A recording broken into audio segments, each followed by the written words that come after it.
एक रिसर्च जो है वो जापान में शाया हुई है, जिसमें ये बात सामने आई है कि जापानीज लोग जो है वो 100 साल से ज्यादा की उम्रों तक पहुंच रहे हैं। बहुत सी यूनिवर्सिटीज ने इस बात पे रिसर्च की है कि आखिर इसकी क्या वजह है। ओकिनावा 160 जजायर हैं जापान के, जहाँ के लोग मर्द और औरत जो है वो 100 साल से ऊपर क्रॉस करते हैं।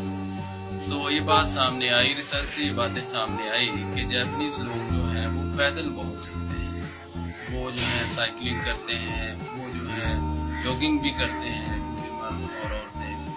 तो जापानीज लोग जो हैं उनके पास जो अवेलेबल होती हैं चीज़ें उसको सेलिब्रेट करते हैं। वो कहते हैं कि जो कुछ हमारे पास है उस पर तो हमें खुश होना चाहिए ना, तो जो नहीं है उसको बाद में देखा जाएगा। तो एक और पॉइंट आया कि जापानीज लोग जो है वो सैचुरेटेड फूड, ऑयली फूड जो है, फ्राई फूड जो है उससे परहेज करते हैं, सादा ग़िज़ाएं सब्जियां खाते हैं।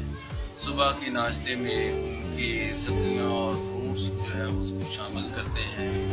ग्रीन टी का इस्तेमाल करते हैं। जापानीज लोग जो हैं, एक और पॉइंट सामने आया कि जापानीज लोग जो है वो अपनी ज़िंदगी को एक मिशन के तहत जो है गुजारते हैं।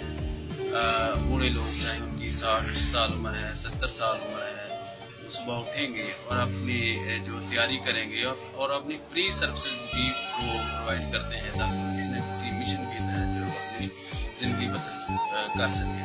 किसी स्कूल में फ्री पढ़ाना शुरू कर देंगे, किसी हॉस्पिटल में फ्री सर्विसेज देना शुरू कर देंगे। तो वो एक मिशन है जिसके तहत जो है वो अपनी ज़िंदगी को बसर करते हैं।